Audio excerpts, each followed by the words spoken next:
ازيكم يا احلى متابعين في الدنيا كلها، اخباركم ايه؟ شوفوا بقى احنا هنعمل حاجه للفطار كده عظمه، بس ما تستغربوش. وايه، مش عايزاكم تقولوا يا والكلام ده. إيه، مش اي حد يعرف ياكل الاكله دي ويقدرها. طبعا لو في سمنه بلدي هتبقى بصوا كملت، بس طبعا ما فيش سمنه بلدي، فدي سمنه روابي. فبصوا نسيح السمنه بتاعتي كده. حبيبه قلبي دي اللي بتخش في قلبي على طول. بلح العجوه بصوا عسل يا جماعه ما شاء الله. ايه رايكم بقى اجيب لكم بلح عجوه من الجميل ده؟ بصوا كده. هنا السمنة عندي اهي فكت، هننزل بيها بده كده.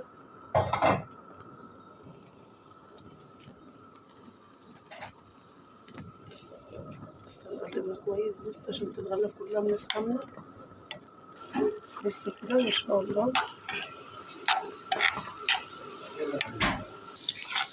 بصوا كده. لما نتأكد ان كل البلحية كده محمرة حلو كده ومتغلفة،